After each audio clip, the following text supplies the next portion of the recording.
Welcome to this very special edition of the KJ Masterclass Live, the show which ensures that you profit from your time spent here with experts, either through their industry insights, information, or simply learning from them.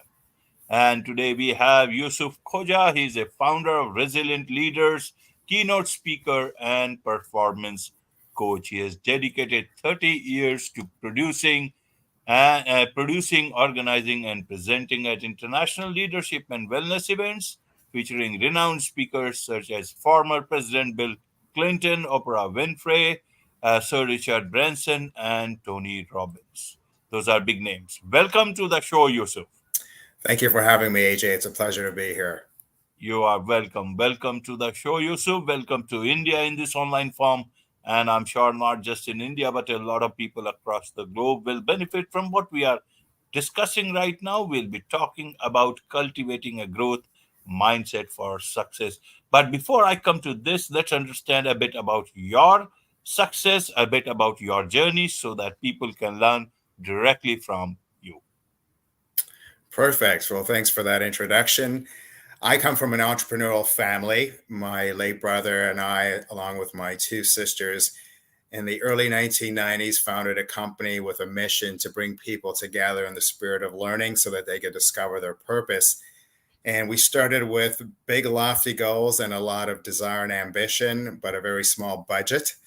As most entrepreneurs can relate to, when you have an idea, sometimes the idea can be larger than the potential to realize it in the moment, but that never stopped us. We set some ideas around cultivating presenters that we could work with that could help share their knowledge and provide a medium for various audiences to realize their potential for growth in a number of key areas of their own lives and their business. This led us to a wonderful journey of working with some of the presenters that you referenced, Tony Robbins, who we first started with, Dr. Deepak Chopra, Leslie Stahl, Barbara Walters, Sir Richard Branson, Oprah Winfrey, and the list goes on. The journey, of course, came with a lot of opportunities, a lot of challenges. And the one thing that we realize is that success, as attractive as it may seem, requires that we grow and learn. To approach new opportunities with a singular mindset or perhaps an emotional awareness that is stuck in the present or perhaps even in the past creates roadblocks. And so throughout that journey, in order to advance to the next stage, we had to come to understand the principles of success as it relates to developing the growth mindset. And in many cases, through trial and error, we were able to work our way through it. Eventually, of course, we were able to build some foundational principles. And I've been fortunate now for the last 15 years to develop certain programs, talks, conference keynotes, et cetera, that share some of these principles. So I'm thrilled to be able to pass along some of that knowledge to your audience today. Wonderful, wonderful, Yusuf. Now, one thing will come to uh, the different things that you talked about. We'll come and learn about growth mindset. But one thing about learning is uh, how much to learn, how much can you consume, especially in today's time, Yusuf, when almost every second person's or almost every person seems to be teaching and few learning the way they would want to. Rather, it's about attention economy, and everyone is seeking for your attention rather than trying to help you understand or learn in the real sense. I want to understand a bit from that point of view with the type of learning that you are talking about. Well, I think anybody who has the mindset or a goal of continuous learning is putting themselves at a strong advantage because we live in a world today where the status quo simply doesn't exist. And the universe operates in a way where it continuously expands. And let's face it, we're all creatures of the universe. So intrinsically, we are meant to learn and grow. You're right, there is a challenge. There is a lot of information. The phrase the information age has been coined with accurate sentiment. The reality is that we need to identify what information are we looking to aggregate as it relates to our own personal goals or ambitions. So I think a good place to start really is to identify from an individual standpoint is what is my purpose? What am I trying to achieve, whether it's in my personal life? So this could be in relationships with a partner, perhaps a loved one, for example, or if it's in a business context, what do I want my life to mean? What significance, what value do I want to create? And this doesn't have to be something that's overarching or intimidating. It could be something as simple as, hey, I want to be a great father or a great partner. I want to be a great business associate or a great communicator within my organization. We can start with small goals to identify things that are going to get us excited about our future. And by having that level of focus, what that does is it fine tunes a part of our subconscious mind. Many people refer to this as the reticular activating system, or RAS for short. And really, what an RAS does is it allows us, our subconscious mind, to then focus in on information that's relevant to achieving our purpose or our goals. So, what it allows us to do is filter out the noise, so to speak, and then we can identify or attract or manifest, some people like to use that terminology, ideas or inspiration that comes to us in the form of intuition or gut feelings. And when we recognize those gut feelings and intuition, it's really important that we take steps forward. Even baby steps count. We don't have to win the big lottery right away. We simply need to know that Right. we have a direction to take, and then we follow that direction and we measure the results accordingly. Right, right, Yusuf. Now, you are a performance coach. You know about these things that you are talking about. For a common person, how do they understand growth? How do they understand growth mindset? uh, is it growth is about, it's a very simple way to understand. One is people may understand growth in terms of, just earning money or things that they may not value in the long run, but will be wasting a bit of time by the time they understand those finer aspects of life. So how should people understand growth, and how do they grow the right sort of growth mindset? How do they get started with this? That's a fair question to ask. So let's define, what does growth mindset mean? Ultimately, what a growth mindset means is that we are open to this idea of learning, that we're not stuck in the status quo. The alternative to a growth mindset is a fixed mindset, where people tend to be resistant to change. So it's important to recognize on a personal level and to be really honest to ourselves, where are we on that spectrum? Are we looking for ideas? How do we embrace failure or adversity? Are we the type of person that resists change, that goes back into a place where we feel comfortable? Some of your listeners and watchers will know the term comfort zone. Or are we continuously pushing the envelope? Are we challenged by it? So if we recognize that we're in a place where we've embraced challenge, where we look for opportunities, then chances are we're living by that notion of a growth mindset. So let's make the assumption that we're in that place of having the growth mindset. Then what we really need to do is to figure out, how do we cultivate the growth mindset so we build upon it. And through that process, we begin to attract more opportunity and begin to expand our capacity of what's possible. So there's a couple of quick ideas that I can share. I know that we're limited for time Absolutely. here, No but problem. Carry on. the first way to recognize a growth mindset is to identify, what are our beliefs. So are we the type of person that has what are referred to as empowering beliefs? And what is an empowering belief? Well, it simply means that we're always looking for thoughts that are going to support us. So an empowering belief can be, hey, if they can do it, so can I. Or if I want to make this type of a business work, I have the power within myself. So these are self affirmations, if you will, that drive our thoughts. And these thoughts ultimately influence our actions. And of course, our actions produce results. And those results then get stored in our subconscious mind, and they fuel our beliefs. So they, in a way, they become self-fulfilling in nature. The other way that we cultivate the growth mindset, of course, is through our emotional awareness. So, what are the emotions that we consistently feel on a daily basis? It's estimated that there are approximately 3,000 emotions that we are capable of feeling on any given day. Now, if you break Wow. it down in terms of a percentage, roughly 30% of these emotions are positive, which means they're going to support our growth mindset. roughly 50% are considered to be negative and 20% are neutral.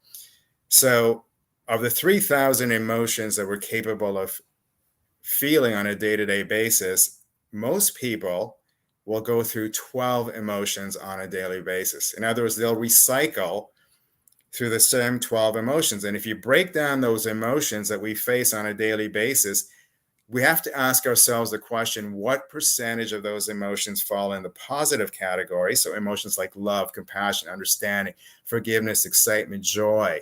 These are all incredibly powerful emotions to have. Or the emotions like worry, angst, envy, anger. Those types of emotions, of course, are going to hold us back. So when we embrace the idea of these emotions and we ask ourselves, where do we stand on the positive versus negative scale? Then we have a foundation from which we can build upon and then move towards achieving those positive emotions. Now, there are various ways that we can elevate ourselves to feeling more of the positive emotions. So, music, for example, is a powerful emotional elixir. Right. Visualization, exercise, the people that we surround ourselves with, of course, plays a huge role. Things that we read, for example, will influence those emotions. So, what I'm sharing with your audience and you as well, of course, is this idea that if we are aware of what we think and what we feel, then we know where we stand in terms of our capacity to expand our growth set mindset. And by the way, if we're not on the positive ledger, if we want to look at from an accounting principle standpoint, that's fine. Because knowing where you are gives you a place from which to start. Not everybody starts thinking positive and feeling great. Trust me, I've had many days over 30 years where I was like, I am ready to throw the towel in, but something kept me going. And I think that's a great place to come from, knowing that no matter what resistance you face, there's always going to be something to drive you forward. And that is the growth mindset. That's the benefit of having that in your back pocket. Right. Right, Yusuf. So my growth mindset, uh, where should it take me? And what is the growth? Because my growth can be pure money, it can be growth of a company. Does it clash with others' interests, their growth? Many a times, I would want to be a billionaire, but what I am doing and the way I am doing may not be the right way that others want the things to be. How should I evaluate, especially in these times when when one's growth, it's like your freedom ends where others freedom begin.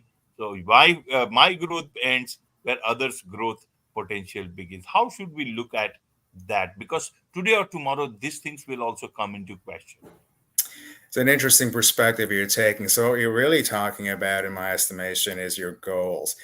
Right. And goals, of course, are very powerful because what goals do is they drive our focus. They give us reason for our brain to tune into what's going on in our environment and provide us with the instrumentation or the tools to direct us ultimately to what our goals are. Now, it's important to recognize that goals are simply a tool. They don't define us, they provide for us a path forward.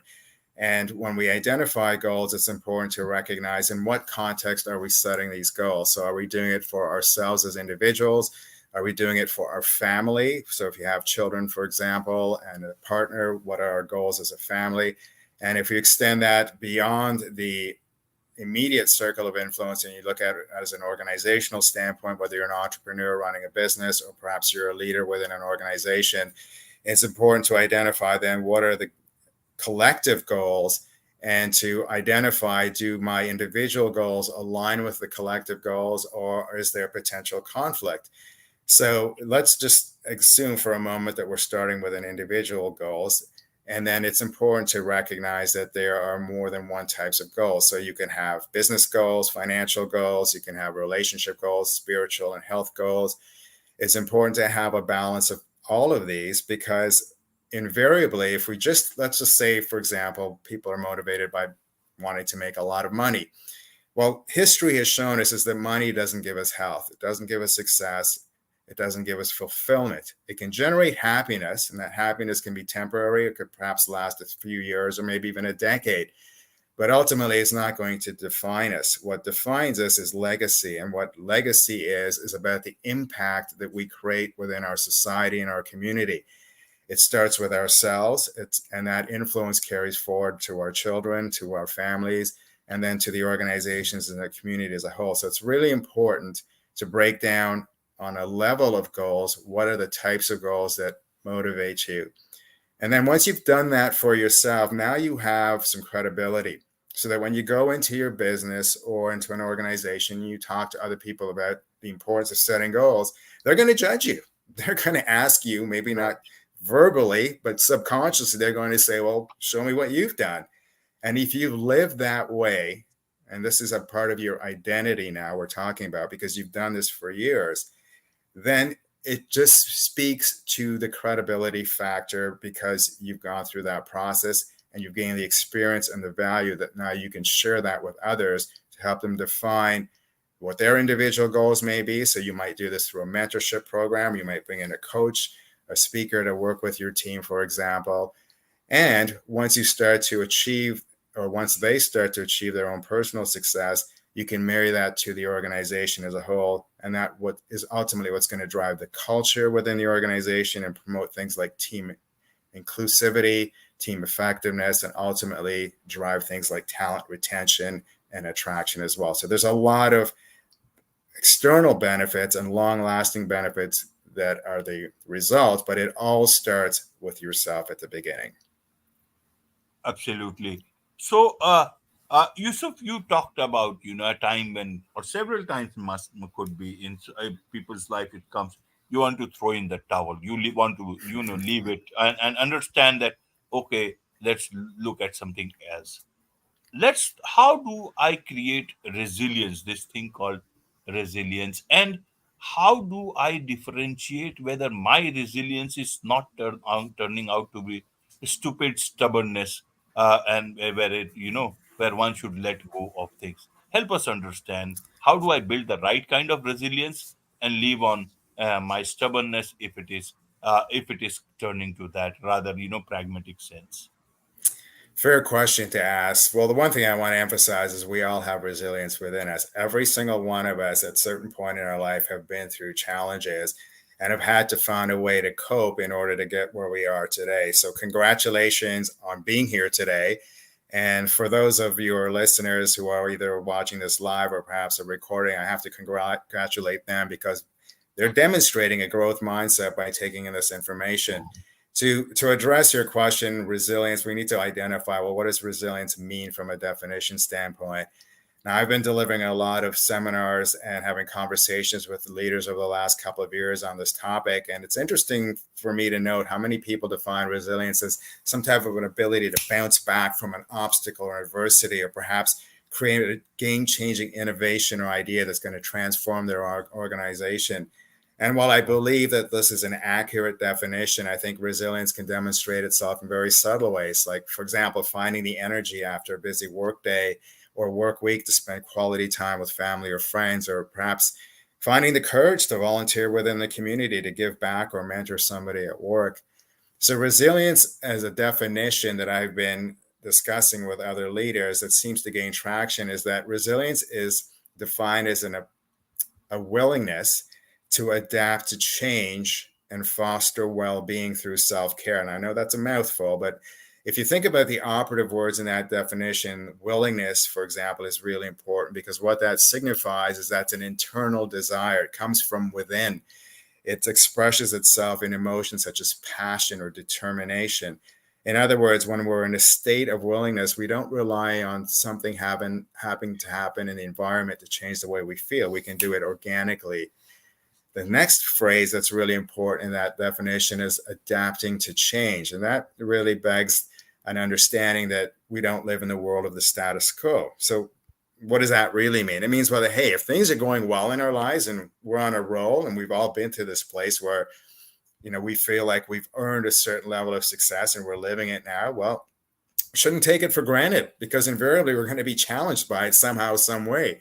So we need to Right. equip ourselves to be able to deal with change or the unforeseen or unexpected. The other aspect of change is the notion that if things aren't going our way, then we shouldn't stress out about it. We shouldn't worry about it. We need to maintain our true North Star, which is this concept of continuous learning, because what that does is provide us a foundation of knowledge that, when called upon, will serve to provide us with resources or ideas from which we can propel ourselves forward. And then the last definition, or the last important part of this definition of resilience, is this concept of self-care. And self-care can be defined in a number of ways. So physical fitness and nutrition is a huge component of self-care. Financial well-being is a big part of it, mindfulness and spirituality, of course. And one of the big ones that I think really drives self-care is this notion of mental health or psychological well-being. I see it as the foundational principle that influences all aspects of our overall resilience. So when we think about psychological well-being, we go back to this notion of understanding what are our emotions that we feel on a daily basis, what are our thoughts, and how do our thoughts and emotions influence our behavior. All three of those components is what we call our personality or identity. And this idea has been proposed by Dr. Joe Dispenza, who is a tremendous knowledge base on neuroscience and resilience. So in order to really identify what is the right type of resilience, I don't know that there really is a right type of resilience. What is most important is, are we demonstrating principles of self-care on a daily basis? Are we exercising? Are we eating well? Are we reading to ourselves and acquiring the knowledge that's going to support us? Are we surrounding ourselves with people like yourself who run these wonderful podcasts to gain the knowledge base? And are we taking the actions with the realization that not every action is going to produce the result that we want, but it's going to create an experience which is called learning. And from those learnings, we can create confidence, improve our self-esteem, which is going to equip ourselves to build that resilience muscle over time, which will give us that ability to bounce back in just about any situation. Wonderful. Well explained, Yusuf. Now, I want to understand this word called, procrastination and overcoming procrastination. You talk about it, and a lot of people look at it, as something, that needs to be overcome. Uh, but a lot of people also look at, at life as a relaxed way.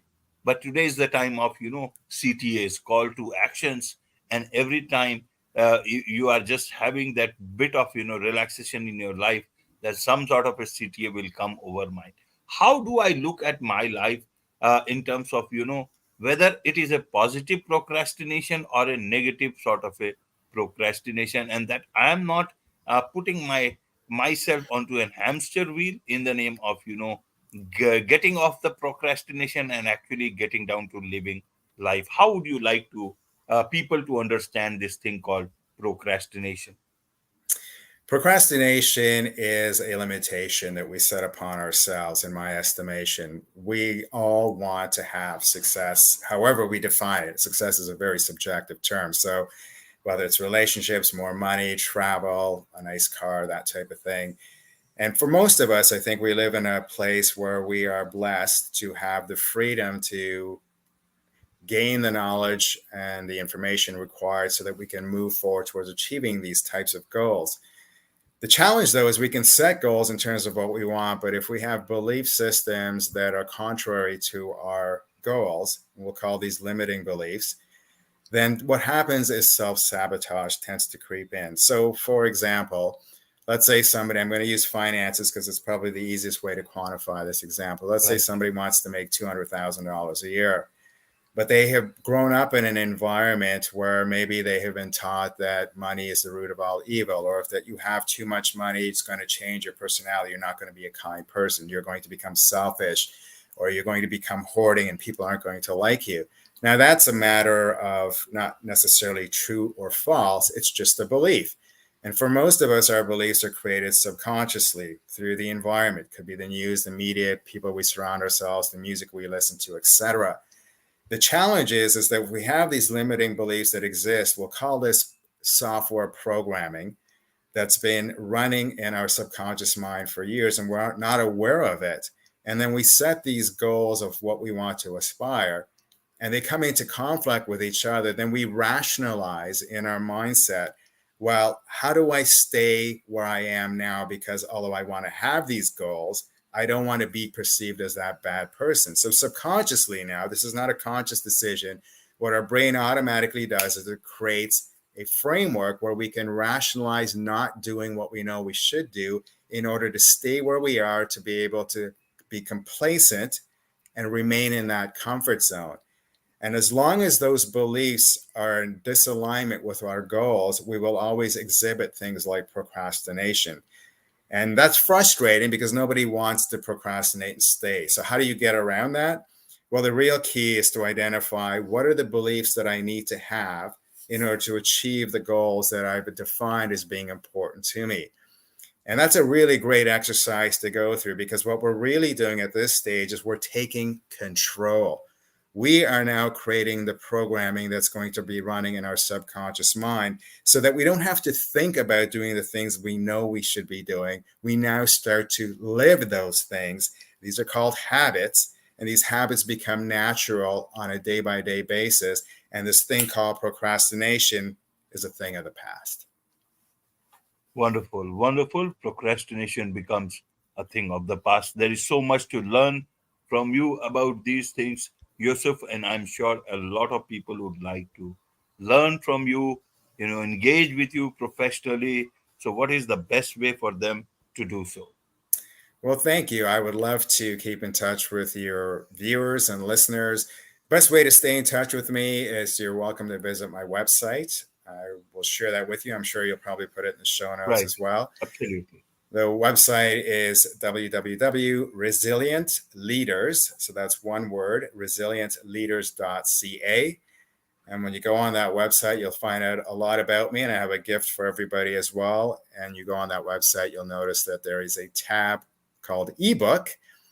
I've written a short ebook called The 5 Keys to Becoming a Resilient Leader. You're welcome to download it. It's completely free, and you don't have to give an email address or anything like that. It is yours. I invite you to read it and to share it with those you think may benefit.